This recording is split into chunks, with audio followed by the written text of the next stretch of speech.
following is a presentation of the Championship Racing Network. Drivers, start your engines. Pull those belts down tight one more time, warm up those tires, hit your marks, and let's go racing, boys and girls. NASCAR, Indycar, Formula One, Formula E, and NHRA Racing Talk. This is the Championship Racing Network. Now here is your hosts, Steve West and Matt Nicholson, with producer John Myers. Taylor Gray's 12th of the 12 cars that would make the chase if things ended right now. Sam Mayer's on the outside looking in, 30 points under the cut line. That technically could be made up in one race, and considering we're at Bristol, I wouldn't bet against it. No. It very easily could be, or at least a chunk of it. Yeah, we're going to talk about the Truck Series race that ran last night, and yeah, there was plenty of carnage there as well. This week's racing, however, actually did begin not in Bristol, but in Concord, North Carolina. First IROC race, technically, of the year. It's weird because Ray Evernham still wants to call these exhibitions. Yeah. Whatever. Yeah. IROC at 1010s Motor Club, Concord, North Carolina. Again, technically an exhibition, but here's the thing, and you know this, you're the resident racer of the show. You put racers in race cars on a racetrack, what's going to happen? They race. Race is going to break out. You cinch the helmet down. That switch flips, and when that switch flips, yeah, you go. Yeah, and they did.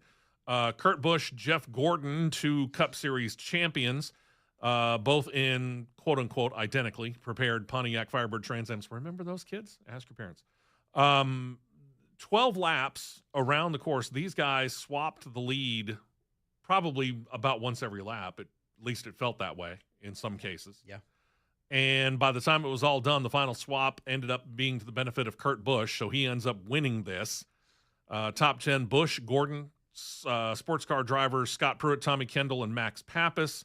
Also, you got Tommy Dreesy, Scott Borchetta, who is a race team owner in NASCAR and also owns Big Machine. Big Machine Records, Big Machine Vodka, Big Machine Distillery. If it says Big Machine on it, Scott Borchetta owns it. Yep. Bobby Labonte was in there. Bill Elliott finished 9th. Mike Slutz finished in 10th. And here's the thing. 18 cars in all took to the track, and almost every generation of the IROC race car from the mid-1970s all the way up till its last year, 2006, was in there. If you can find a video of it, it's worth checking out. Racing America covered it yesterday. Maybe go check them out. Yeah, it was neat to see the clips of it that I was able to see. It was pretty neat to watch. My question is that we don't have any major IROC news other than the fact that they raced. But my major question is this. Ray Evernham's got this, and I know he's having fun with these older cars. But sooner or later, doesn't he have to try and figure out a new racer, and let's see if we can't put the next generation of IROC out on the track for competition in real? I'm sure that it's coming. I would think. I'm sure that it's coming. He's probably just keeping it tight under wraps. Yeah, I hope so, because don't get me wrong, I love seeing these old IROC racers on the track, and it's great, but let's get some new stuff out there too. I wish it would, and I wish it would revive, because I would used to tell people, go argue with a wall. When I would tell them this, when IROC ran at Talladega, year after year after year, those were consistently the best races of the weekend. I can't argue that. It's because, you get these quote-unquote identically prepared cars, leaves it straight up to the driver. These guys would get into some serious stuff. Oh, yeah. You could tell they were having a good time, but they were serious about it, and that, made it even that much more fun. So it's really, really a whole lot of good times out there. So, yeah, if you get the opportunity, make sure you go do that. Bristol last night, as far as the Truck Series was concerned, Tennessee Army National Guard 250, more than half a dozen Cup Series Moonlighters taking part, Matt, other than the carnage, which I'm sure you'll get to.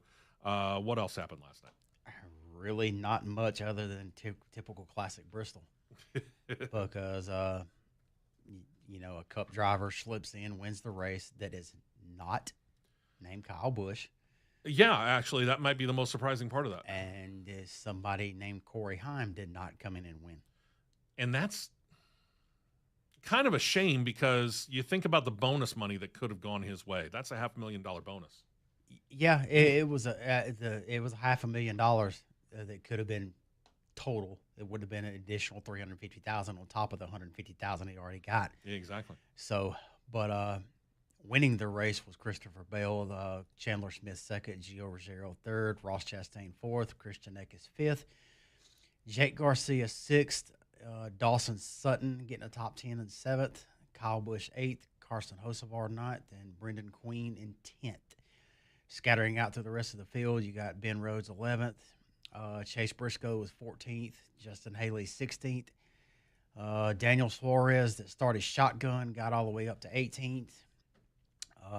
Carson Ferguson, the dirt guy that got the start in the 25 truck, driving for that truck for what it was supposed to be meant for, got 21st in his inaugural start. Lane Riggs was 22nd. All things being equal, first Truck Series start at Bristol, that's not a bad finish. Not bad. I mean, Carson's a good wheelman. He's a very good wheelman. I mean, God knows I couldn't have done that. Ricky Stenhouse Jr. was 26th. Grant Enfinger was 27th. Corey Heim and Caden Honeycutt were 30th and 31st respectively because they got tied up in somebody else's wreck. And that is it. All right. So here's your point situation. Chandler Smith is back out front in points. Caden Honeycutt second. Corey Heim drops to third. I want to get back into that conversation because we no longer have winning you're in, right? No. Why isn't Corey Heim eligible for the championship? Talk about it in a bit. Lane Riggs fourth, Christian Eckes fifth, Gio Ruggiero, Ty Majeski, Ben Rhodes, Jake Garcia, Justin Haley holding on to the final chase slot. He's only 4 points up on Stuart Friesen for that. Today, IHRA Outlaw Nitro Series getting into action at Virginia Motorsports Park. On-track action throughout the day. Check IHRA's YouTube page for coverage there. They don't have a network deal just yet. O'Reilly Auto Parts Series getting into action at Bristol Motor Speedway with the Suburban Propane 300. It's airing on the CW network, and PRN Radio starts 7:30 p.m. Eastern, 6:30 p.m. Central Time. Late model Mark out there at Talladega Short Track got in touch with me. He mentioned the first ever visit by the American Big Rigs coming to the Talladega Short Track tonight. What do you know about that? I don't know much about it. I know they visited a track last year in down in Clanton, the new Buckshot Speedway that was built a couple years ago. That was pretty popular when they went down there. So they're taking a more of a broader national tour this year and going to some little bit bigger facilities. Okay. Could be fun if you're into the local area, into local short track racing. No doubt. Check it out. Tomorrow, NHRA Lucas Oil Winter Nationals coming up. Let's see, on-track action. Start about 11 a.m. Eastern. Then here's the thing. TV ain't going to catch up until after the fact. TV won't catch up until Fox Sports 1 gets done with their Cup Series coverage, 6:30 p.m. Eastern, 5:30 p.m. Central Time. Now, Indycar is off. Keep that in mind when I tell you the Cup Series at Bristol for the Food City 500 airs on Fox Sports 1. And PRN Radio starts 3 p.m. Eastern, 2 p.m. Central Time. I'm going to harp on this from now until the end of time because here's the thing. Fox Sports has the rights to the Cup Series for the first 14 races of the year.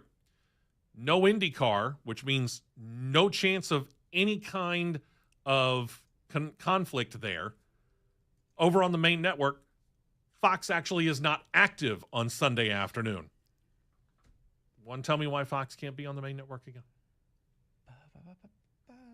Let's see here. I'm just throwing it out there. Asking a question. I'll let you figure out the answer. Sunday, April 12th. Mm-hmm. It doesn't say.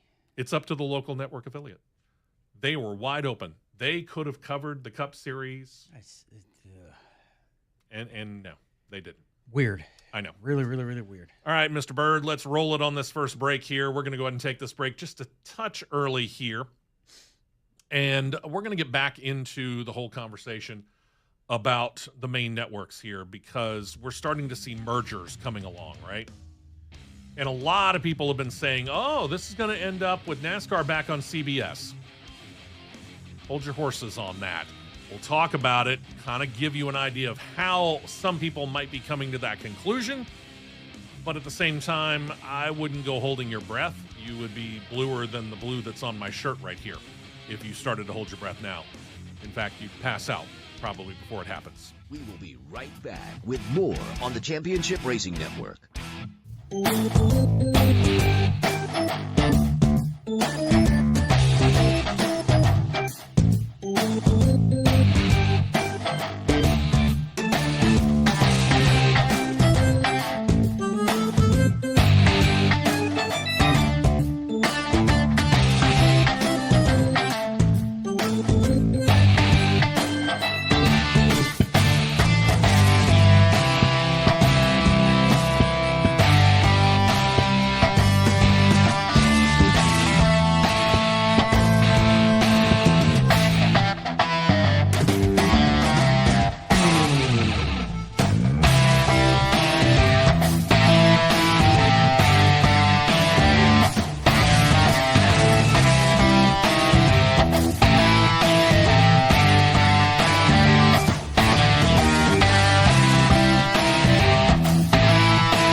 Station, Talk 99.5, producer John on CRN Live on YouTube, and of course we're on Real Talk 99.5 as well on YouTube. So all different kinds of places you can check us out. There is literally no excuse not to check us out.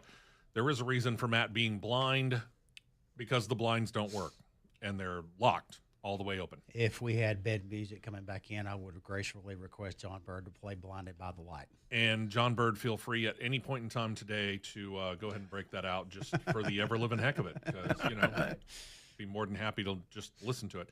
Want to thank some of our great sponsors who are helping us out here, and that includes Cat and Bird Winery. Those guys were the first to jump on board with us and sponsor us here on the Championship Racing Network as we joined Talk 99.5, and can't appreciate them enough. Matt and the whole gang out there, they're going to open up at noon today. They have got they got a cornhole tournament coming up. If you're interested in that, this goes to a great cause. You can go down, sign up, and get yourself set up, and that'll be going on throughout the course of the day today. Live music and food going on as well. I was about to say if it was another day or something, sign me up. I know. Yeah. And again, this all goes to special camp, so it's really, really cool stuff. And again, they're open at noon, going on until about 6 o'clock this afternoon. A great selection of wines. They do have some local beer that are done by our other good friends and sponsors, Soloria Brewing Company. They do sell them there. They got some what they call wine slushy, so if you're feeling a little bit on the warm side, you can cool off real quick. And if you want to know how to get there, Cat and Bird Winery, 11661 Old Highway 280 in Chelsea. Go check them out again, open noon to 6 today with all the fun that's out there. And, you know, here's the thing. Going to be a great day today. Outside, you could sit out in the pavilion. They got fans out there. You know, again, if you get a little hot, go get a slushie or, you know, ask them to turn on the fan. They'll get the air moving. It's going to be a good time. Mm-hmm. All right. Let's talk this TV thing, this main network thing. Yeah, no, and I'll state this right up front. This is not a rip on Fox, all right? But think about this. I impress on our listeners this could, I'm not saying it will, it could impact Cup Series coverage. Think about how things split up and officially began last year. Craftsman Truck Series has a deal. It's all year long with Fox Sports 1. Maybe a couple of races here or there show up on Fox. But for the most part, all the races of the Craftsman Truck Series show up on Fox Sports 1. O'Reilly Auto Parts Series got a deal of their own. All of their races air on the CW network. For the Cup Series, from last year through 2031, season begins on Fox, 14 races, then 5 races on Amazon Prime, 5 races on TNT, and the final run of 14 belong to NBC Sports. The thing about it is this year and last year, only 4 of them will show up on NBC. The other 10 will go to the USA Network. Don't get me started on that. But yeah, let's don't do that. Yeah, we'll deal with that when we get there. There is an agreement on the table, and you probably have heard about this. Paramount Sundance, which they just finalized their merger last year, they have an agreement on the table. And I stress on the table because this still has to cover and get approved by the federal regulators, FCC and so on. But they have an agreement on the table, Paramount Sundance, to buy Warner Brothers Discovery. Warner Brothers Discovery owns TNT. Paramount owns CBS. So if we start to put loosely, connect the dots, let's put it that way. We start to connect the dots loosely, you might think, Paramount Sundance does get the rights to it. Technically, they inherit the rights to the Cup Series. What's to stop them from putting this on CBS? Well, technically nothing. No. But here's the thing. We're already seeing reports out claiming that CBS will probably go ahead and get the NASCAR business if this multi-billion-dollar deal does get approved. But there's no guarantee. Number one, a number of states have raised a red flag over this merger, which is not a surprise because these are 2 of the biggest media companies going. But either way, even if it does get approved, and I actually would be kind of shocked if it doesn't, what could happen if once you get all these guys under one roof? They've already said at this time there's no immediate plans to switch a dang thing. They're going to keep things as they stand for now. But it does kind of make very little sense to have 2 sports arms because CBS has its own sports arm. TNT Sports has its own sports arm. It doesn't make a whole lot of sense. So you'd figure they'd merge. But again, that isn't even a guarantee that they would pull it off of TNT and move it to CBS. All that means is it's all under one name. And I guess you would call it Paramount Sports. I don't know. It doesn't matter what they call it. I mean,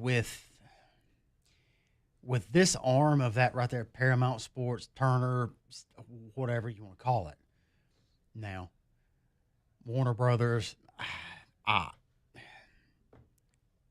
the network, let's just call it that, the network. If they would move the Final Four off of CBS to TBS, I'm not going to say that this couldn't happen. No. The Final Four is one of the biggest events of the year. Sure, exactly. Again, we don't know. I don't have a crystal ball sitting here. I can't look into the future and tell you I know exactly what's going to happen. What I do know is this. Insiders who have been on this whole situation and are familiar with this merger have said that they feel that probably through the rest of this contract, again, runs through 2031, it's probably not going to affect anything. And then once we get into the point where you start to renegotiate for 2032 and beyond, at that point in time, maybe it changes. Possibly, and which I wouldn't complain if it went back to CBS. No, it wouldn't bother me. I don't think much would change, to be real honest with you. I think all you end up doing is changing the TNT logo to CBS. I mean, are you really bringing in CBS people to talk NASCAR? I'm not necessarily certain of that. Maybe. I'm not necessarily certain of that. But, hey, I've been surprised before. I may be surprised again. Who knows? But the Daytona 500 back on CBS. Yeah, but then you'd have to switch the whole thing and pull it away from Fox. I mean, here's the thing. Fox has been in on this now for a quarter century. They're going to fight like heck to keep that Daytona 500 part of the schedule. Yeah, they are, but there was a handful of years they swapped it with NBC. I know. We'll see. Time will tell. I think that ship has sailed for Fox. I think it's getting there. This may be their last contract. I think that ship has sailed. We'll see. Speaking of TV networks, we'll go ahead and mention this as well. AMC Network, they've got plans to produce a NASCAR TV theme show they're titling Thunder Road. If you're a longtime listener or viewer on YouTube to us, you have heard us talk about this. We talked about it, let's say it was late last year. Show's being described as the story of the Whitlock family, which has a legacy in stock car racing going back to the days of bootlegging.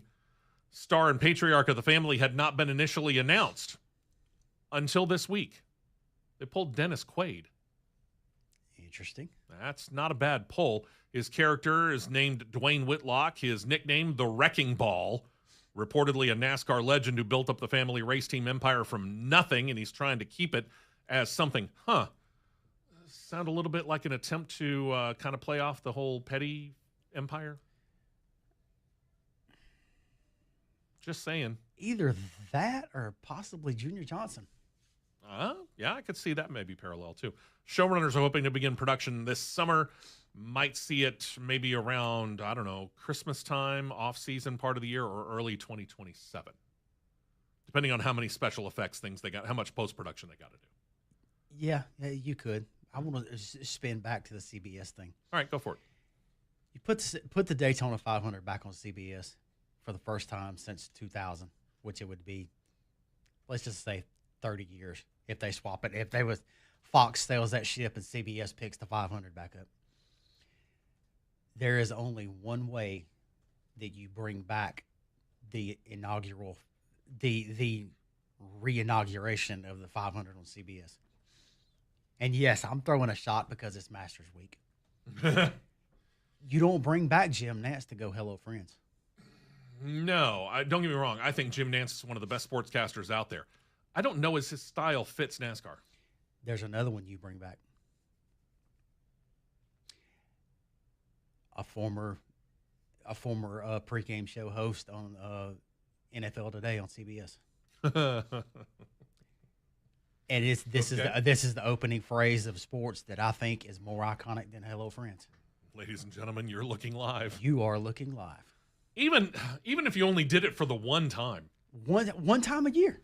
Yeah. One time a year. If you only did it for the one time. And I guarantee you Brent Musburger would do it. Sure, one time would. a year. Absolutely. Plus, that's going home for him. Like you said, he was on NFL Today on CBS for years. You are looking live at Daytona International Speedway. Heck yeah. And the funny thing is from what I understand, he's been doing the I'm still getting used to this, Las Vegas Raiders broadcasts. Yeah. And he does a podcast for the Raiders as well. Mm-hmm. And he kicks it off every single time with you are looking, or in his case, you are listening live to. It is an iconic statement. It really is. And like I said, personally, to each opinion his own. I think that opening line to a broadcast is more iconic than Hello Friends. Yeah, you're probably right. Let's see some other news that actually affects stuff on the track. How about let's talk about Team Penske. Team Penske has long had a partnership with PPG Paints, and it's really been much more apparent on the Indycar arm than it has ever been on the NASCAR side. But it's about to change because now there's a 9-race deal from Team Penske and PPG Paints where PPG is going to spend time this year on the 21 of the Penske-affiliated Wood Brothers racing car and it's also going to spend some time on the 2-car of Austin Cindric. Which races and who's going to sport the colors and whatever, we really don't know. So we don't know the entire breakdown. And as far as the IndyCar side, that has long been a Joseph Newgarden side.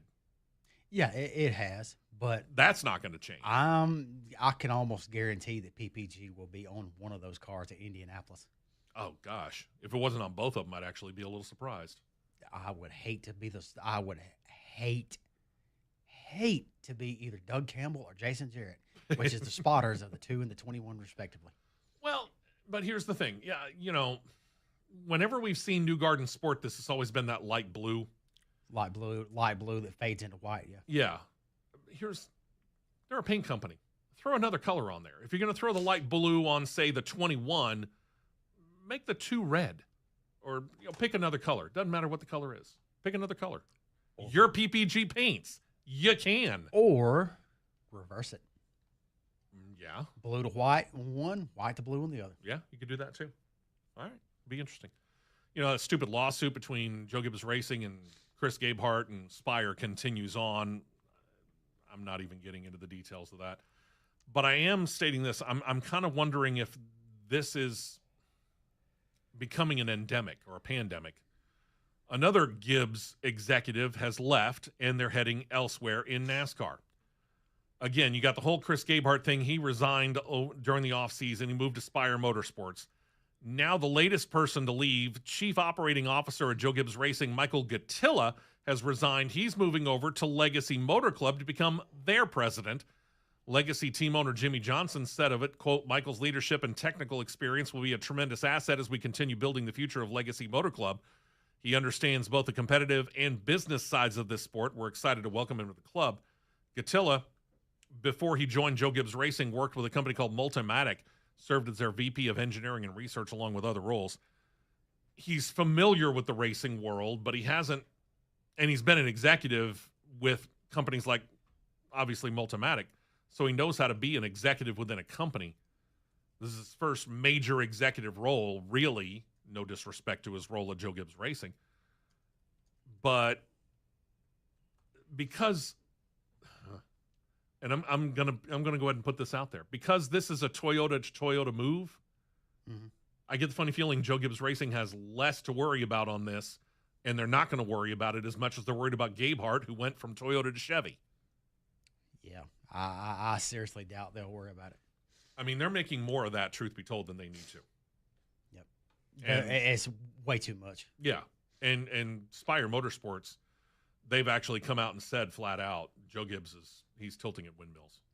Stop it. But, hey, you want to make the lawsuit? It's your money. Knock yourself out. Hendrick Motorsports has announced on their social media pages officially Thursday morning, Alex Bowman has been cleared to return to racing.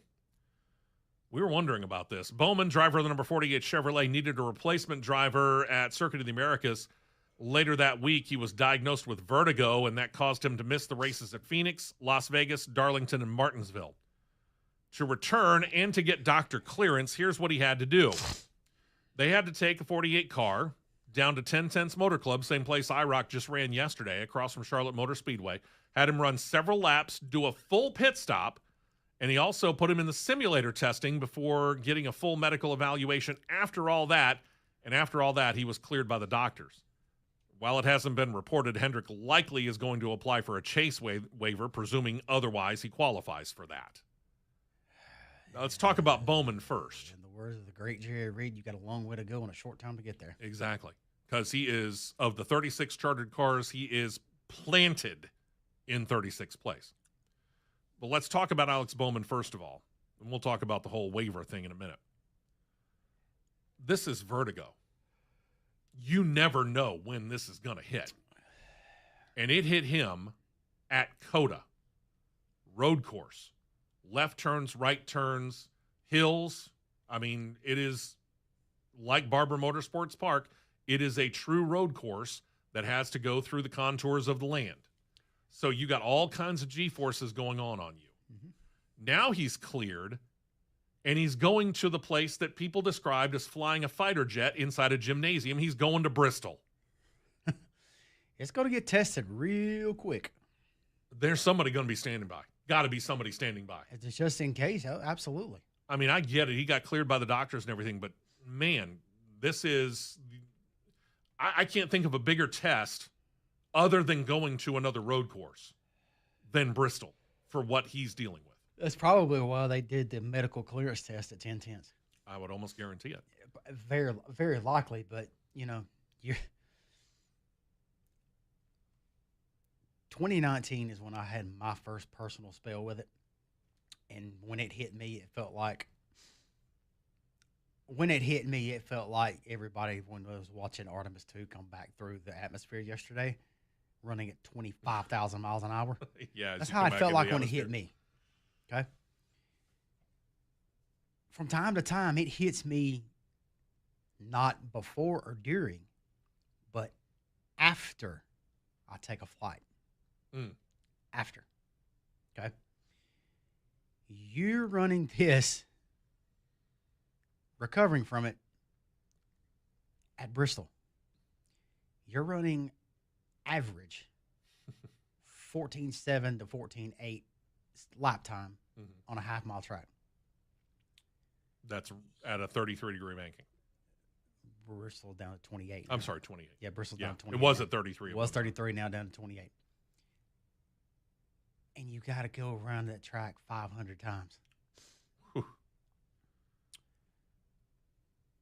Yeah. When I thought one time I thought mine was going to get re-triggered, it's when I went to run a car. When I was in North Carolina one time, I went to run a kart and ran a kart at Trackhouse Motorplex. That is a very fast track for a go-kart. Left, right, up, down. Left, right, down, up, you know. However you want to call it. I'm like, whoa. Yeah. Hey, I better stop here. But this is going to be tricky. Yeah. They'll be watching them. I can guarantee it. Yep. Then you got the chase waiver. And again, we haven't heard that they are yet. So there's two different ways of looking at this. You can apply for the chase waiver. It's a medical waiver, and NASCAR's been pretty lenient about that. They generally approve that without much of any problem whatsoever. Right. So you can go ahead and apply for it and hope that you can make up 20 spots over the next, 20 races-ish? Not quite? Make up 20 spots, and you got to gain, I think, an average of 10 per race, I think is what it was. Okay. Not out of the question, but at the same point in time, not the easiest thing to do. No. Is it better for Hendrick? And I'm going to put you in the place of Rick Hendrick and Jeff Gordon, the heads of Hendrick Motorsports. Yeah. If you're in their position, is it better for you to go ahead and apply for the chase waiver for Alex Bowman on the off chance that he makes it? Or do you use that 48 car as a test bed for the other three cars in the Hendrick Motorsports stable and say, hey, this actually worked. Maybe try it on the 9 or the 5 or the 24. Ooh. That's honestly a tough one. Mm-hmm. I guarantee you it's a tough one. And it's something they're probably wrestling with right now. I would go 50-50. Okay. Apply for it and still do stuff at the same time, because if you do something and then you hit on something. Alex Bowman might just makes the chase. Is that what you're saying? Maybe. And then also at the same time helps out the other trio. I mean, say hypothetically he has a couple of races. And the next thing you know, he has a perfect race and scores 76 points per race. Yeah. Fastest lap, wins both stages, and wins the race. That's a lot of ground he gained up right there. Yeah. A ton of ground. Well, think about it. We've had 4 different race winners this year so far. Look at numbers 1, 2, 3, and 4 in points. Yeah. They're your race winners. Mm-hmm. So this chase has done exactly, the new chase rules have done exactly what they have said. Yep. It's no longer winning you're in, but they put more emphasis on giving you extra points for claiming a win, and it is showing up in the standings. Yep. So, if Alex Bowman can go out there and do what he has done, which is put that 48 in victory lane a couple of times between now and Daytona, he might just slide in there. And at that point in time, it's game on. That is true. Because then it's the best of those 16 over 10 races. That is true. John Bird, let's go ahead and roll that bet if you don't mind, sir. So I'm kind of with you. show Alex Bowman you got faith and you got confidence, and go ahead and apply for that waiver. Again, NASCAR tends to go ahead and approve that. It's a medical waiver. They're fine with it. But at the same point in time, use that 48 car as a test bed. Let them know, hey, we're going to use you as a test bed because we know the 9, the 24, and the 5, they're all looking good right now, much better points position than you're in. Let's go ahead and give them a shot at it. So there you go. Maybe do both. Not a bad idea.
Producer John on CRN Live on YouTube. Of course, we're also on Real Talk 99.5 TV.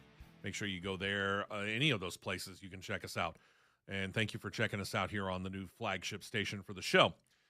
Couple of weeks from now, we're going to Talladega. And this show will be pre-recorded. I'm going to go ahead and let you know that right now. And that's news for John Bird, too. The show will be pre-recorded. We will have a show that morning. It'll be a news show, but it'll be pre-recorded because Matt and I are going to be at the track. I got to be in the tower doing my PA work starting at 8 a.m. Saturday morning, which means I can't be here. But beside that, NASCAR has a situation.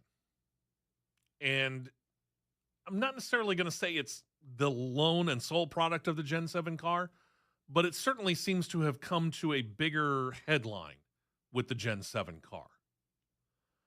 In that we need to try and figure out what we can do about this trend of drivers trying to save gas to the extent where sometimes even the leader of a, we'll just call it a 36-car pack, is running what? Maybe only 50% throttle at times? There you go. Yeah. There you go. Maybe help if I hit the button. It would. Yeah. 50, 55. Okay. And we've seen this in action. We saw it in action at the Daytona 500. We saw it in action at Talladega Superspeedway last fall, where these guys got into 3-wide racing. And 3-wide racing looks fantastic if you're at the track. It looks fantastic if you're watching it on television. Until they start looking into the details and they start showing the telemetry that shows that the leader of the pack, and in the case of Talladega last fall, 3 Toyotas leading all 3 lines, and they put the telemetry up, and at some points in time, you were looking at 60% and 50% throttle for the person in front of the line. And why are they doing this, resident driver? Let's give their reasoning for doing it. Their reasoning for doing it is they're trying to save fuel and shorten their last pit stop up or their next pit stop up. Because and here's the thing, it doesn't take as long to spin the one lug nut, the center lug nut that these Gen 7 cars have, as opposed to having to spin 5 off and then 5 on. You've cut the pit stop down from, let's say, a base average 13.5 to 8.6, 8.7, give or take. Yeah. And they haven't figured out how to make a higher flow or quicker flowing gas can. Yeah. I'll say this. I'll say this for our new contingent of listeners here on 99.5. Nothing makes me want to beat my skull through a brick wall more than being somewhere at like Talladega or Daytona. And they show the SMT data that NASCAR allows the TV networks to pull to be able to show telemetry on TV. That's what it's from, the SMT data. And you sit there and you see the throttle trace. If this is 0, that's 100. You see the throttle trace in here. Yeah. Huh? What are we doing? I mean, we've long known about the whole drafting situation. If Matt's out front and I'm behind him and we're both going, he's going full throttle, I can go, 3/4 throttle and easily keep up with you because I'm in your draft. 2/3 to 3/4. 2/3 to 3/4. Yeah. Okay. And I can easily keep up in the draft. Easy. But when you're talking about the leader who has backed off 50% and everybody else has backed off even further. Right. And go back 2 years to where we were watching as the entire lead pack was going out there and they were turning laps, and it was Chase Briscoe. And he had to pit off schedule, and he went out there and he's by himself at Talladega Superspeedway. And he was turning faster laps by himself than the drafting pack of 30-something cars. I think there was 32 or 33 in that pack. And they were going slower than Chase Briscoe was by himself. Because that was specific weekend. I was doing photography work that weekend. I was down in the Turn 1 photo tower and saw that Briscoe was by himself. And I just, the racer, driver, well, however you want to categorize me, I don't care. I thought, with the naked eye, I was, wait a minute. Wait a minute here. Mm-hmm. So when the pack come by next time, I got my phone out and got my stopwatch on my phone. I'm like, I just want to see a ballpark here. I found a point on the fence line to when I knew that the first 3 cars crossed that point, I hit the stopwatch and let the lap come across. Okay. They come back around and it was for what I recall, it was like 52.2. Something like that. You know what happens when you have if your pets, if you're a dog lover, when they hear a funny noise and they go, huh? Yeah, that head cocks. What? I went, no. So at the same time that he's out there trackside with his stopwatch doing that, I'm up in the PA booth, and we've got several monitors there. One, we can watch the TV coverage of the race. One is a scoring monitor. And the scoring monitor, which is directly to my right as I'm sitting in the PA tower, shows every driver in their position from 1 to, we'll say, 38 entries. And they'll give your lightest lap time, and they'll give your fastest lap time of the race. And I thought, I wonder how Chase is doing. So I started looking, and of course, for this particular situation, hits it at the start-finish line. So I watched the lead pack hit the start-finish line. I forget who the leader was. I'll just throw out a name. It's Chase Elliott. He comes across. He's doing, I'll say, a 52.3 lap. And I start watching Chase Briscoe, and here he comes around, and he comes across this time, and he pulled a high 49.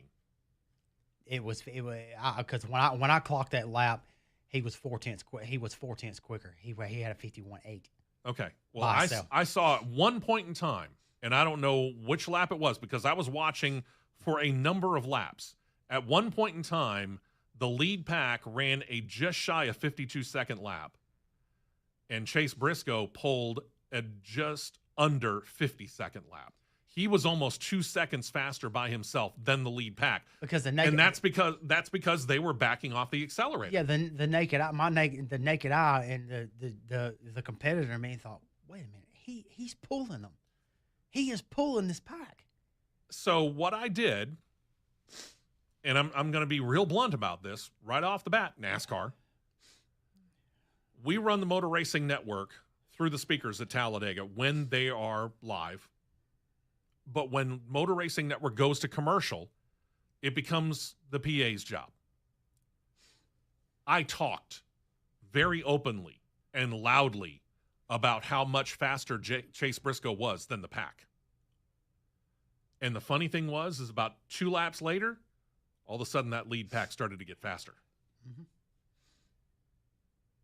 I recall that because when I seen that, I said, take a look at the time and score. He and I were texting. I said, because Briscoe is faster by himself than the pack. Mm-hmm.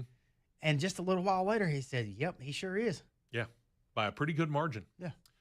So John Probst, who's NASCAR's Executive Vice President and Chief Racing Development Officer, he said for Talladega, the stage lengths are going to change. Okay. He got on the official podcast for NASCAR called Holler Talk this week and said this, quote, listen, we talk to our fans every week, so we hear what they're saying. There's certainly a lot of feedback from the fans that we don't always like and see some of the 3-wide fuel saving that happens, mostly at Talladega and Daytona. I think that coming out of Daytona, we've been working hand in hand with a lot of our race teams trying to largely break into 2 categories of things that we could do. One being the sporting-related things like the rules around pit stops or stage lengths or things of that nature. The other being in the technical bucket, which would mean car changes, spoiler, power levels, things of that nature. On that note, I wouldn't expect anything major to happen this year, but they might play with some things this year to lead into next year. We'll get back to that in a moment. Probst didn't give details on the numbers, but he did state this. He said that the final 2 stages at Talladega will be shortened. He claims short enough to run without a fuel stop. Now, how long is a fuel run at Talladega in the Gen 7 car? It's about, give or take, 35 laps, right? Yeah, approximately. What's the longest you could, if you mashed it and kept it floored and you're the leader, what's the longest you think you could go? 35. Okay. It'd be 35. If you got back in a pack and stretched it, 40. You could stretch it. Okay. Still, this is a moot point. 35 to 40 laps. Talladega race is 188 laps long. We got to take a break here as we go from hour 1 to hour 2. I'll let you think about that for a moment. 188 laps. The final 2 stages are going to be short enough to run an entire fuel run. Start to think about the math of how long stage number 1 is going to be.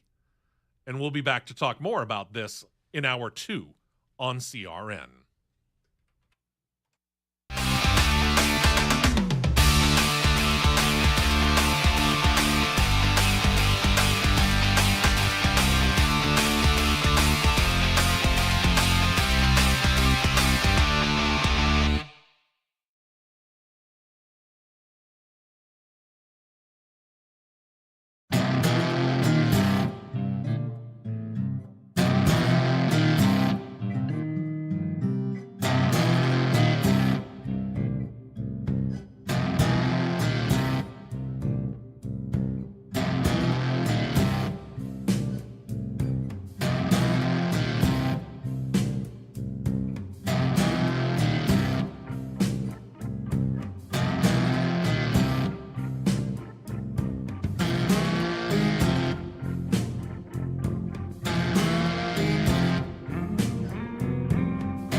188 laps, 2.66 miles around the track, 188 laps. A fuel run is give or take 35 laps. So we'll say, let's just, for the sake of argument, say that the final two stages are going to be 35 laps each, which when you stop and think about how long they're going to run under caution because of commercial breaks and all that other kind of stuff, it's actually not going to be 35 laps. So let's say 40. How's that? Let's call them 40 because we're not going to get 40 laps of green flag racing. It's just not going to happen. So let's call them 40. That's 80. That means you've got 108 laps to run in stage one. That's a 3-stop strategy in stage one. 3 stops. They're going to do the exact same thing in stage one that they've been doing when we've done this in 60, 60, and 66, or 68, which is what we have run. 60 laps first stage, 60 laps stage 2, 68 laps stage 3. Hey, I've got a bright idea. Same thing. I've got a bright idea. NASCAR. And if somebody is listening, you can send a royalty check to me because I can pretty much promise you this would be popular and this would work. Eliminate the stages at super speedways. Huh. Well, there's a thought. Make them race. There you go. Eliminate the stages. Eliminate the stages, just like you did at road courses, but at the years ago, but at the actual lap number that it's supposed to be, pay the stage points out. There you go. Yeah. But then just leave them racing. You'll get a caution here or there. It's going to happen. It happens at Daytona. It happens at Talladega. These things happen. You get to that point somewhere down the line, somebody's going to get antsy. They're going to make a move, and it's going to mess up somebody else, and boom, here comes the big one. Yep.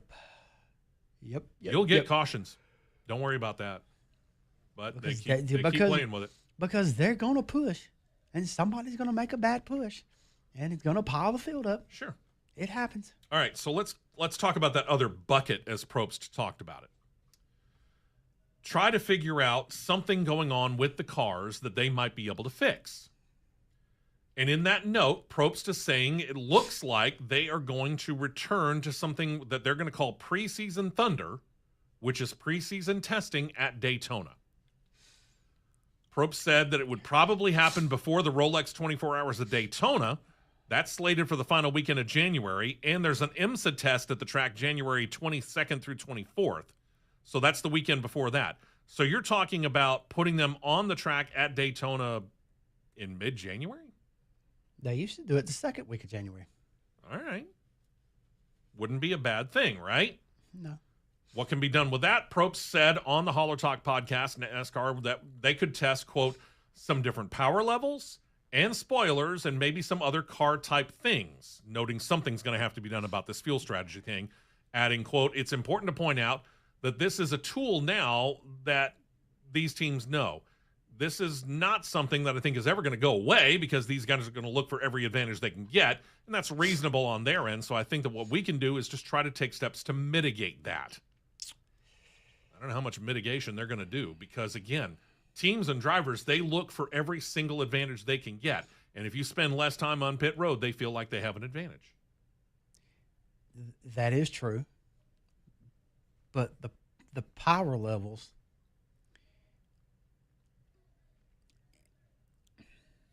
here's a simple way you can fix that. You send them to Daytona. Well, let me back up and say this right now. The same 750 that you have underneath your car at Bristol this weekend is the same 750 you could drop in the car and go to a super speedway with. Could, yeah. You could do that. All right. Secondly, if you're going to do the preseason thunder and test power levels, you start with a 750. And if you feel like you want to ease backwards, ease it backwards. These might be on the table. You can ease it backwards and dial it back with. You can dial it back with the engine. You can dial it back with the engine tuning, the timing, the fuel output through the fuel injectors, etc. Whatever you want to call it. Mm-hmm. Through the ECU, the MSD box, whatever. All right. But I am confident enough to say with, I'll even say this, the 670 that you see on the intermediate tracks, save away from Atlanta. The 670 that you see, Vegas, Texas, Kansas. The 670 you'll see at Chicago. Mm-hmm. Homestead. We're going to talk about in a moment. Homestead. Places like that. And the more speed that these cars put out in a straight line by themselves, what have we gotten on the 1.5 miles? Arguably the better racing out of this car. Agreed. Increase the horsepower. It seems to me that these cars work better with increased horsepower versus less horsepower because they've got the drag levels of an M1 Abrams tank. But at the same time, NASCAR flips out when at Daytona or Talladega, they see average speeds at 200 or better. They lose their minds. Yeah, because it was like 2021, I think. No, 2019. 2019 because it was the old tower. Yeah. I mean, maybe in early 2019, late 2018, when they made I remember getting that phone call. Hey, Russell. Hey, boys, just hang on a minute. They're getting ready to make a rule change between practice. Okay. What are we doing? Looking forward to this. Don't put this on the PA yet, but they're changing. They're putting a wicker bill on the spoiler, and they was doing something else. But I remember vividly the wicker bill on the spoiler tried to create drag, and I said, Russell, that's not going to slow them down. That's going to speed them up. They said, we'll see. Well, we saw. We saw. And MRN heard us talking about it through the wall next door. I said, they're about to get faster. First practice, they was like... Who was it? Was it Striegel that looked over? Jeff Striegel looked wide-eyed like, how does he know what he's talking about? All right? First practice, they were like, the pack, they were like 201, high 201, low 202. Yeah. They were above 200, which, as I said, makes NASCAR officials begin to sweat. So they basically, we're going to... But it was the first race they went to the taper spacer and got rid of the restrictor plates. And the engine the engine builders were having a meltdown and losing their mind because the engines were sustained 84 to 8,800, getting close to 9,000. Redlining. That redlining, and that'll melt one of those engines down because the base of the engine, the predominant components of the engine are aluminum. Lightweight metals. Yeah. Lightweight metals. Mm-hmm. Okay. I said, no, they're about to speed up. Come out next practice, it basically forced everybody to come run the second practice, which was said to be happy hour. And typically you see Talladega at happy hour practice, the old school term. They don't run. A lot of people just park it and let it ride. Well, everybody came out. Because they wanted to test the new rule. We go from high 201, low 202 to 205. Yeah, because what it did was it punched a bigger hole in the air for the people behind them to be able to run and push. So I raised my visor up and I just crossed my arms. I looked straight over at Jeff Striegel and he was going. Kind of know what we're talking about, boys. There you go. Well, we'll see. I don't know. I don't think this is going to work. It's going to be something else. Speaking of Chicagoland, NASCAR hasn't run. In fact, I don't know as anything's run in Chicagoland since, 2019, before stupid COVID? Yep. As a result, Goodyear wants to get a read on how the track has held up over the past, 7 years or so. So NASCAR has scheduled a tire test. It's going to happen coming up on Tuesday, April the 21st. Details right now, we've got 6 cars headed up there for that day. 3 from the Cup Series, 3 from the O'Reilly Auto Parts Series. The drivers slated to be there from the Cup Series, Ryan Blaney, Denny Hamlin, and Kyle Larson. O'Reilly Auto Parts Series drivers expected to be Justin Allgaier, Brandon Jones, and Nick Sanchez. That last one's interesting because this presumes AM Racing will get him up to Chicagoland with a car. And if you remember last week, we talked to you about how the fact that AM Racing wouldn't even drive an hour and a half east from Charlotte to go to Rockingham to race. So who's going to represent Ford? That becomes the big question. That's the deal. One representative from Ford, one representative from Chevrolet, one representative from Toyota. Ford ain't got a whole lot of representatives in the O'Reilly Auto Parts Series. Nick Sanchez. Hettinger. Yeah, I guess they do. They do have that other one. They do have the Hettinger car. We'll see. Goodyear says they're going to check tire durability and performance on a number of compounds, see what's best to use when NASCAR returns to the track July 3rd through the 5th, along with the ARCA Menard Series, O'Reilly Auto Parts, and Cup Series. We'll find out. O'Reilly Auto Parts Series news starts with Cletus McFarland, otherwise known as, real name, Garrett Mitchell. Now, last weekend for him was an interesting one. It's kind of story of the good and the bad. Good race in the ARCA Menards East Series. Got out of that car, stepped up a couple of levels, raced in the O'Reilly Auto Parts Series. That didn't go as well, at least on the surface. Think about what he did. For a guy who has relatively no experience, for all intents and purposes, in the O'Reilly Auto Parts Series, he finished 32nd on the day. Not impressive. He was 6 laps down when the checkers flew, but he was running. He finished, yeah. Okay. And what have we often said about rookies? What's the main goal of the rookie? Run all the laps, or run as many of the laps as you can. When I started my career driving, the key phrases that my mentor and mentors always said, there's nothing more invaluable than seat time. There you go. In his post-race interview, McFarland said that he matched most of the goals he and his team had set for the day. To finish the race, they didn't seem to ruin somebody else's day.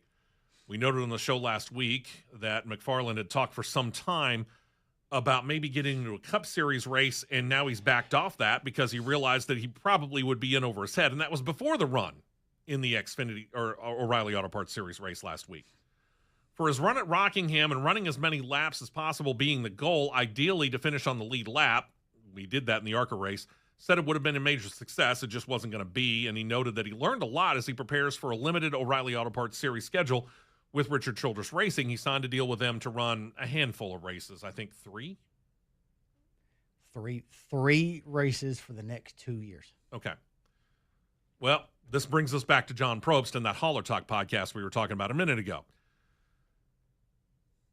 31-year-old getting spot starts here and there, signed that multi-race deal with Richard Childress Racing over a couple of years. He had plans to run at Talladega here in just a couple of weeks.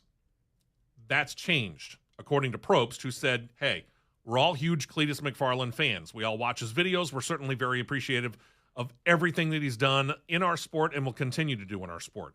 And he is approved right now for O'Reilly Series short tracks, which means he's good for all of ARCA, all of Truck, and then O'Reilly up through the short tracks. But we'd like to see more out of Cletus there. We're not saying no, but we're saying that we need to see more out of Cletus before we would approve him for Talladega. This goes back to the approval process that we've talked about before.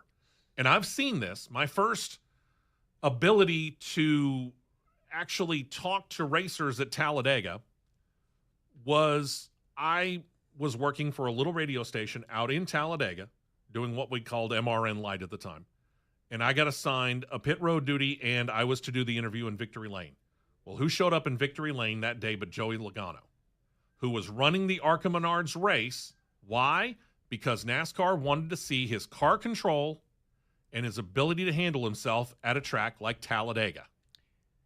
Because he was set to run at the time the nationwide race on the very next day. Right. Okay. As the viewers seen me do on the YouTube stream. Timeout. He has ran 3 super speedway races in an ARCA car. That hasn't done too bad. It's very respectable. Daytona last year, he got pinballed around by somebody else that it was not of his doing. Flat out was not of his doing. But he held his own. Talladega, he finished top 10 on 7 cylinders. Which is still kind of mind-boggling. Because I was standing by the car when they come in. Mark Rett took off the valve cover along with the Ilmore engine tuner and pinpointed straight out the intake valve on the number 6 piston had a bent push rod. That's not good. The fact that engine actually made it through the race was pretty impressive. He finished Daytona this year. Yeah. First off, I'm asking NASCAR this. I'm bluntly going to direct this at John Probst and the people that that are the bell cows of talking on a podcast and behind the camera and putting out media releases. Sure. Okay. Why did we pick Rockingham? Yeah. A track that is 1.6 flipping miles smaller than Talladega.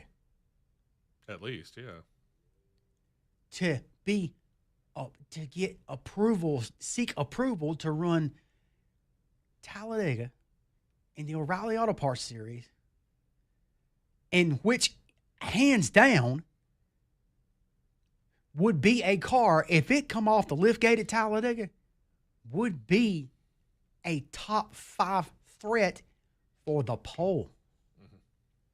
Everybody knows when RCR O'Reilly cars unload at Talladega, oh gosh, that they're automatic threat for the pole. You know it. Automatic. Yeah, they are. They build great cars for Daytona, Talladega, and truthfully Atlanta. Same rules. So why did we use this process? And I'm taking the words out of Mark Martin's mouth.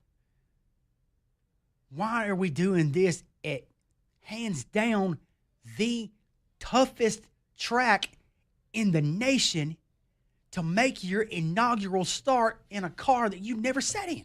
Yeah. Why are we doing that? I wish I had an answer, but I don't. Get him to run, instead of trying to throw him in the O'Reilly car, get him to run the bigger tracks in the trucks. There you go. Kansas. Well, they didn't Vegas go out there. has already run, but they didn't go out there in the spring. Yeah, and Vegas has already run their weekend in the Kansas. spring anyway. Run the ARCA car at Kansas. See, Run the ARCA car up at Chicagoland. Run the ARCA car at Chicago. All right. A lot of people want to argue. Some people want to argue with me this on social media, but when you know your facts and you know what's going on, you've got a case. Yeah. A lot of people don't realize what makes the ARCA car so much slower than everything else is the stupid level of downforce and drag that is in the car, not the engine. Because the Ilmore engine and a O'Reilly engine are about that far apart in horsepower. So throttle control is about the same. Horsepower level, about the same.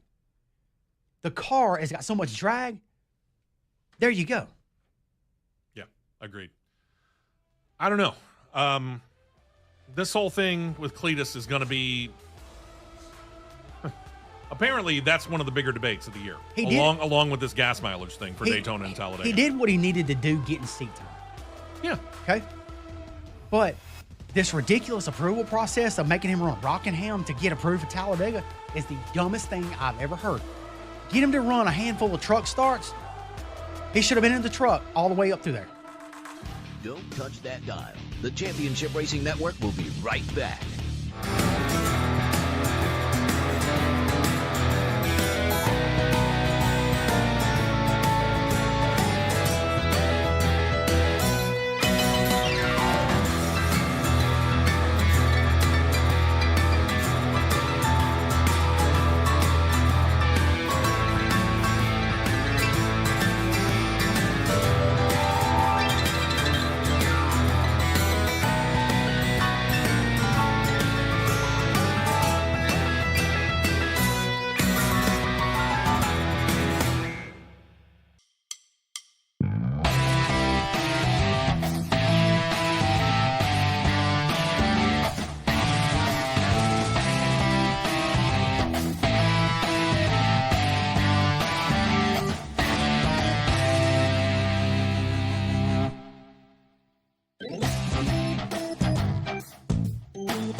Now, a lot of talk has been made about, hey, General Motors, they don't actually build the Camaro anymore. They ended it after the 2024 season, right? Well, according to GM executives, an insider has said that GM executives have said they're going to be back in the car business in the very near future. They have what they call an alpha platform or chassis. And they state this is going to be the basis for cars that are coming out soon for Chevrolet, Buick, and Cadillac. Despite the fact that the U.S. is very, very big into SUVs and pickups, go look into the top 10 sales. Go look up into the top 20 in sales in the United States of just vehicles. It's dominated by pickup trucks and SUVs or crossovers. There's a couple of cars in there, Toyota Camry, Honda Accord, for example. But for the most part, it's pretty much loaded with SUVs and pickup trucks, right? Yep. But GM feels that there is enough room to have cars. And they're set to reintroduce a sedan to the Buick lineup after a number of years of being SUV crossover only. As for the Cadillac side of things, it appears that this new car will be a replacement for the CT5. Their CT4 model appears set to be going away. Chevrolet's car off the platform apparently is set to revive the Camaro nameplate. Reports from several automotive reporters and an insider state the same thing, that even though Chevrolet and Buick divisions have yet to comment, this is coming. The report states that the Camaro and CT5 would begin production in the fall of 2027. Plans to build a combined 60 to 75,000 cars. Official split of what brand gets how many, we don't know. The Buick branded car would then start sometime after that, but at this time it isn't known even when that's going to start or what it's going to be named. Many have wondered about the Camaro nameplate, how long before it might be replaced, but with this news, it appears, if the source is correct, that the Camaro nameplate can continue in NASCAR for the foreseeable future. The funny thing is that while we have been familiar with this two-door pony car Ford Mustang direct competitor, they're talking about maybe there might be a two-door version and a four-door version of a Camaro. Four-door Camaro? Four-door. I don't know about that. Hey, Chevy, here's a good idea. How about you do this? Okay. Or GM. GM. You get the Camaro back. You have your two-door competitor to the Mustang. Hmm? The majority, actually all of them, the Camrys are what? Four doors. Four-door. By the way, for that matter, Cadillac CT5, all four doors. Just saying. Hey, Buick, revive the Regal. This is a perfect opportunity for that. I agree. Revive the Regal. Get the fourth manufacturer back. Ooh, now we're talking. Because it used to be what? Buick? It used to be Chevrolet, Buick, Oldsmobile, yeah. Pontiac. Kids, ask your grandparents on that one. GM had 4 nameplates in NASCAR. In NASCAR alone, yeah. 4. So don't say it can't be done. And then Ford used to have, oh, by the way, another one of those dead nameplates. Ford used to have Ford and Mercury. Ford, Mercury. They didn't run Lincoln. No. Chrysler, Plymouth, Chrysler, Dodge. Plymouth, Dodge. It was generally one of the two. It was either Plymouth or Dodge, or Chrysler and Dodge, or Chrysler and Plymouth, whatever. So but it was generally 2 of the 3. At any one given point, you could have had 10 nameplates in Cup. Oh yeah, 10 on a regular basis. Now, let's on that. I want to do some research here on something. all right, you go ahead and do that. By the way, anybody that is on social media that claims this is how the new 2027 Camaro is going to look, don't believe it. Chevrolet hasn't even actually said, yes, that's what we're going to do. Again, this is an insider saying that this is what's going to happen. Craftsman Truck Series, we just talked about the Dash for Cash and the O'Reilly Auto Parts Series. They have something called the Triple Truck Challenge. Top 4 finishers running for points in the series get bonus money. First 2 races were already in the books heading into last night. $50,000 bonus for winning a race. If you win 2, you get $150,000. Well, Corey Heim claimed the first 2 races, Darlington March 20th, and then last weekend at Rockingham last night had the chance to get the extra $350,000. He got taken out, so he didn't get it. And it turns out that the second, because Christopher Bell won the race, our second place finisher, which was Chandler Smith, got the bonus money because he was the first guy running for points. You had to win the race. I heard that he was actually able to get it this morning. I don't know. I didn't hear that part, but I knew last night that it was he didn't get it. Okay. All right. Well, then they stand corrected, and that's the source that I got it from, so I blame them. In the past, we've noted Frankie Muniz, who is the driver of the Rayón brothers number 33 Ford F-150, is the exact same Frankie Muniz who used to play on the ABC TV show Malcolm in the Middle, which debuted, think about this, over a quarter century ago. Feeling old now? Well, Muniz came into racing as a second career, but apparently he hasn't closed the door in totality on acting and returned to the role that made him famous because Disney Plus and its Hulu subsidiary recently debuted a special called Malcolm in the Middle, Life's Still Unfair. And it brought back the entire cast, including Bryan Cranston, the dad. Not a bad pull. Interesting. And to help promote it, the now 40-year-old actor/racer plastered the show's logo all over the hood of his truck last night in Bristol. Muniz said of the opportunity, quote, "This isn't just a crossover. It's two completely different chapters of my life colliding head on in the most insane, beautiful, full send kind of way." Good for him. All right, what's your research? I'm still digging the farthest back. They have the most nameplates, but in 1989 at Talladega, there were 7 manufacturers in the race. Yeah. And this was when the Chrysler Corporation wasn't running. Right. 1981, I went back to 1981 thinking that it may be some more. No, I'm trying to remember when Chrysler bowed out officially. There were 0 Chevrolets in the field at Talladega in 1981. It's because of the aerodynamics. The aerodynamics of the Oldsmobiles were better, and Buicks were better. Buicks. Yeah. Everybody had Buick. Yeah. All right, here we go. Let's go to 1980. Might be the last year. All right, 1980. Chrysler Corp. You had Mercury, Oldsmobile, Chevrolet, Buick, Dodge. Yeah, okay. Dodge Murata, I think. Ford. There were 6. All right. If you go back, I was trying to think. AMC last ran what? The Matador 74, 75? 73 maybe? If you go to 78, you got Oldsmobile, Buick, Chevrolet, Mercury, Dodge, Ford. Okay. So that's 6. Let's go to 75. Okay.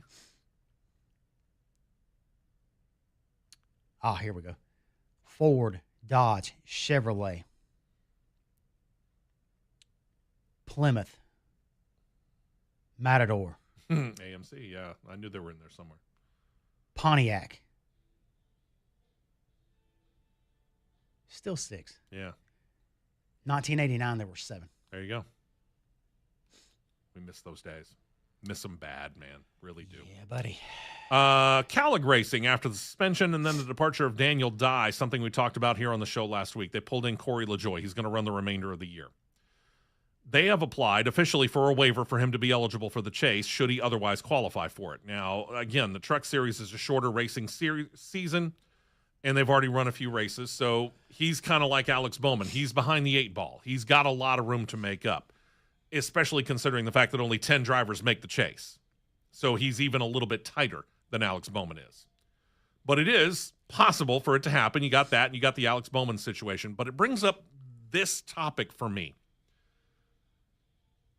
Despite the fact that we got rid of the playoff system and we got rid of win and you're in, we still have that rule on the table that I don't quite understand, that a driver must at least attempt to run every single regular season race to be eligible for the playoffs unless you get a waiver. Why? I can agree with that. Why? Because the reason I agree with it. Because I got to admit, I'm on the other side of the table here, so I'm going to give you a chance to convince me. Okay, this is the situation. Here's the scenario we got right here. We're in the Truck Series. There's 4 of us. You got a car. You got a truck. I've got a truck. John Bird's got a truck. John Myers has got a truck. All right. We get all the way up until this season's 22 races. The playoffs are 7. So we get all the way and we complete race 15. Mm-hmm. Okay. I've declared for my points. Everybody, I've declared for my points. You declared for yours. Mm-hmm. John Burr's declared for his, but John Myers hasn't. Okay, if you haven't declared for the points, I get that. You hadn't declared for the points. All right. But mid-season, you had a couple of good races. You won a couple in the sense of John Myers. All right. He all of a sudden, hey, I'm going to put my points on trucks. A la Corey Heim. But here's the problem. From what I understand, Corey Heim declared for points before the season began. I thought he declared for points for Cup. I think he declared for points for Cup because the majority of his races were going to be Cup. All right. Now, I'll state this right up front. I agree with Matt to a certain extent. If you decide that you're going to declare for points midway or as the season has already begun, I agree with you there. Okay. But if you have declared for points beforehand, even if you know you're running a part-time schedule, who cares? But to the point, I've in one of the rare instances, I agree with the protocols of NASCAR. If we got a situation where we get to race 15 and how the standings are. No, I don't think you should be able to switch in the middle of the season at all. No, I agree with you there. By default, because he hasn't completed every race, he's not technically in the top 10, excuse me. Okay? But let's just say between me, you, and John Bird, we're sitting 8, 9, 10. I've had a couple of bad races. Steve's had a couple of bad races. John's had a couple of bad races, but we're within about 5 points apart. All right? And then you get somebody who's a part-timer. Who comes you get somebody that's a part-timer. Midway in the year. You get somebody that's a part-timer, John Myers, that declares partway in the year. He's got 3 victories out of 15 races, but he has not started every race. But John Bird has, because John Bird's got the final cutoff spot. Here's the question. Because John Bird started every race and he's attempted every race, is it fair for John Myers to come in and knock John Bird out because John Bird's earned his spot in the playoffs? Me and Steve's got a couple of point cushion over John Bird, but he's right there nipping in our heels. Is it fair for John Myers to knock out John Bird out of the playoffs because he's got more points, but he turned around and declared it midway through the season, the regular season, but he hasn't started every race? But John Bird has. I think what we need to make sure of is that when the green flag drops on the first race of the top 3 series of the year, which will be the truck series. That is your dead last minute. That's your cutoff. last minute. If you haven't declared for points, whatever points or series you have declared for points in, that's it. You're there. Now, if you're I'll agree with that part. If you're in the sense of Corey LaJoie and you're what I'm going to call a pickup driver, because Daniel Dye got ridiculously stupid. Yeah. And you got picked up to fill the seat for the rest of the year. This is a waiver situation. That's a waiver situation. Yeah, okay. That I get. That's a waiver situation because you're the fill-in driver and you're coming in trying to run for the championship, not only for that team, but for yourself. Yeah. This is the old extenuating circumstances. Extenuating circumstances. But that's my scenario. Or if John Bird had me and Steve beat, Steve was in 10th. Is it fair? He started every single race with his number 14 Ford. Let's just call it that. All right. He started every race, but John Myers has only started 10 out of the 15. But the 10 out of the 15, John's got 3 wins, but he has more points. But on race 6 of race 6 that he ran, I'm going to declare for Truck Series points. Is that fair to Steve for him to knock him out? No, I agree with you on that. That's where I'm getting at. Yeah. But to me, I don't care whether you're full-time or part-time. If you've declared for points in a particular series on a part-time basis, which Corey Heim is in both Cup and Trucks this year, as long as he has, by the drop of the green flag on race number 1 of the year, which is the Truck Series race at Daytona, you must have declared for Trucks, O'Reilly, or Cup by that point in time, and then you're good. If you try and switch afterward, sorry, you're not eligible for the playoffs. So now the question becomes, when did Corey Heim declare for the points? Because we're getting conflicting reports on that. That's what I'm trying to see. So that becomes our situation. Because the reason I knew that he had done some type of a swap and declared for points, because some point series after the last race at Darlington, some points lineups had him tied for the lead with Caden Honeycutt. And some of them now show at the bottom, they got an asterisk for full-time competitors only. Right. That's the conflicting part here. Yeah, it is. And this is where NASCAR needs to be much clearer when it comes to this. They need to make sure that this has been clarified so we know specifically who's what, who's where, and whether or not they're eligible. Because to me, if Corey Hahn did declare for points before Daytona in the Truck Series, I don't care if he's part-time. If he can be inside the top 10, let him be eligible for the title. I say you need to start every race. Because everybody else is starting every race and trying to get points. Why should you be the exception? There's the disagreement. We will be right back with more on the Championship Racing Network.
Our flagship station.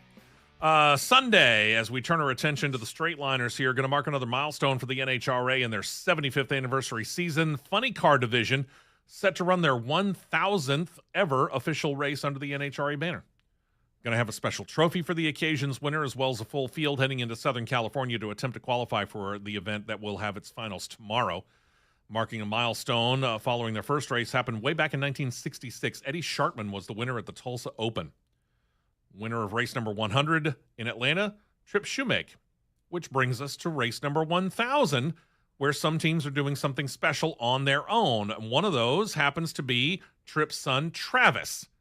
Travis is running a paint scheme that throws back. Hey, remember throwback paint schemes?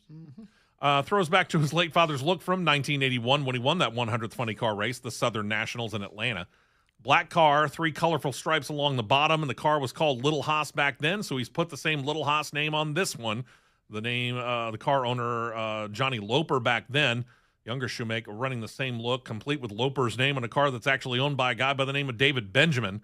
This is a deal the NHRA actually began working on last year. They brought in Shoemaker and Benjamin together. They worked on the way to be able to honor Tripp in this race. Again, Funny Car's 1,000th official NHRA race. This is only one of potentially a few potential Funny Car situations that you might find coming up this weekend. Pretty cool stuff. Oh, yeah. Then you got another kind of interesting pairing. This one between Jim Campbell Racing and Densham Motorsports. Densham is supplying the ride for Jim Campbell. Campbell's going to set aside his owner-driver duties in order to just concentrate on the driving. Gary Densham has been competing in some way or another in Funny Car going all the way back to 1970, first as a driver and a tuner, and worked his way up into team ownership, and then mentoring his son, Steven. As for Campbell, he's driven for Worsham as well as for Jim Dunn Racing, but he announced in the offseason he was going to start his own team, said that he's going to get into regular NHRA competition with that team later this year, but said this was a good opportunity to keep his driving skills sharp while working to get his own team actually out on the track. Is driving a perishable talent? No. But timing can get rusty, and that is ever important in the NHRA, correct? Timing, it can. Okay. Yeah. All right. It can. And that's the biggest part of it, because your timing situation, reaction time, shifting, everything like that, that's all that stuff's really important. Yeah, you can do a couple of training sessions of what I've heard them call. What you can do one on the box, do some training sessions, and it'll knock the rust off. It'll knock the rust off of it. Yeah. Okay. Then there's Ron August Jr. He's beginning this year in a slightly different role, simply driver. His Ron August Motorsports team has been taken over by a gentleman by the name of Larry Antaya. Larry Antaya Racing has backing from Antaya's own fire protection management company. Company came on board to sponsor August Sonoma last year. He liked the series and the results so much, Antaya and August worked out the deal. So he's now into ownership. He's been involved in motorsports for a while. First got involved in sprint car racing, owning teams there. They have racked up some 410 NARC series wins, but they decided to try drag racing, teaming up with August, like I said, last year. The team won't be full-time initially. Antaya promises they're going to be at each of the 4 West Coast events this season, starting with this weekend, and they hope to begin to build on that for 2027. And then here's this is going to be more a visual thing than anything else, but visual sometimes can make a big difference. NHRA officials announced this week that in the Pro Stock car division, they're not going to go back in time in an effort to reduce costs. I don't know how this is going to reduce costs, and get more participants in the division. Back in 2016, the NHRA switched the division from carburetors over to electronic fuel injection. It does help on the gas mileage, but these things still suck down gas like there's no tomorrow. But it's racing fuel anyway, so what's the difference? A quarter of a mile. What is gas mileage? Yeah, really. And it brought about the advent of flat hoods. It eliminated the almost over-the-top sized hood scoops and that they've been using previously.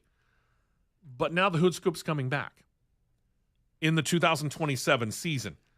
They're not bringing back carburetors, by the way. The division's going to continue with the fuel injection system, so why the scoop? NHRA officials talked with teams, racers, engine builders, crew chiefs. The vast majority said that they wanted just the visual of that big hood scoop, and they're bringing it back. Consensus is that with the scoop and the new dual throttle body fuel injection system, Jim Moore can talk about that later, that it's going to become a more efficient way to tune the engines in the division, much less variation from racer to racer, and the look should give that recent increase in interest on the fan side for the division on the upside. Now, again, it looks sharp, don't get me wrong, but the function's now gone away. So what's the benefit? Cooling the engine? I don't know. To a degree, because when you can get them tuned right and get air in there, they'll make the fuel and air mixture will make more horsepower. But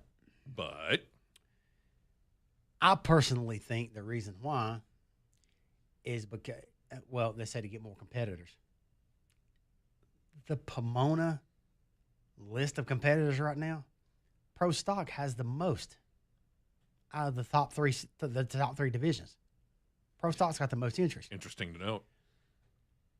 But with how the popularity of the Mountain Motor Pro Stocks have taken off in IHRA,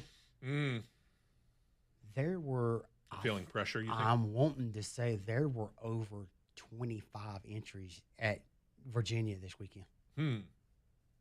So they're starting to feel some heat from the IHRA. They're really now. There's a little bit of heat coming in, I think. I got you. Okay. Recent departure of Jonathan Wheatley from the Audi F1 team as we turn to Formula One. Boss Mattia Binotto of that team said that there are no plans to directly replace him with a new team principal. Binotto, who has been a team principal himself with Ferrari, said he's looking for more trackside support personnel. Matt and I are available. Depends on how much you want to pay us. Matt said after the Japanese Grand Prix, the team performed quite well despite the unexpected resignation, and added this week, quote, "For the future, I think we're not looking for a new team principal. I'll keep that role. But I will need somebody to support me at the race weekends because I will not always be at the race weekends myself." Well, if you're a team principal, that's kind of required, isn't it? Yep. Then there's the cancellation situation of the two races this month. F1 and the FIA have this unexpected opportunity to talk about the season so far. Now, we talked about it last week and in a previous edition of Cross Flags as to what we think some of the teams that are hurting, Cadillac, might want to do during this time off. Aston Martin. Well, apparently the Formula One and the FIA are going to talk about rules and how things are going so far this year. Specifically, the new regulations for the power units, that 50-50 split between the internal combustion engine and the hybrid add-on. Now, the drivers are split on it. Max Verstappen's talking about taking a steering wheel and going home. Lewis Hamilton, on the other hand, feels like these new cars are, and these are his words, quote, "the best form of racing," unquote, that the F1 series has had in his long career. It goes back 20 years. So who's right? Well, nobody, because it's an opinion, but officials are talking about it anyway. Nothing's going to be done immediately, but as of Thursday, they had a meeting. It was the first of 3 that are planned before we get back to racing in the first weekend of May to determine if a rule change needs to be made, and if so, what the rule change or changes will be and how they'll be implemented. The next meeting may determine some of these possibilities, and then a third meeting slated for April 20th will, or at least is slated, to include the team bosses and Formula One CEO Stefano Domenicali. And if any changes are to be made, they state they might actually make them before the next race on the schedule, which would be right here in the U.S., the Miami Grand Prix. So you're going to give them from April 20th, basically until the first weekend of May, to implement whatever change you're going to make. Mm-hmm. Okay. Good luck with that. Yep. As for Verstappen's threats of impending retirement, maybe he does want to do it just because he's starting to lose all these people. The next one to go, ESPN reports their trusted sources are telling them it's Gianpaolo Lambiase who's set to leave Red Bull, move to McLaren for the 2027 season. Now, who the heck is Gianpaolo Lambiase? Well, he's been with Red Bull long enough to have been the only race engineer that Max Verstappen has ever had in his ear. Called the shots for him when he made his F1 debut in the 2016 Spanish Grand Prix, Verstappen's first win, which marked him as the youngest race winner in F1 history, ripe old age of 18 in a few days. Red Bull has confirmed that though he has announced his departure, he's set to remain with the team through the remainder of his contract. That contract runs through the 2027 season.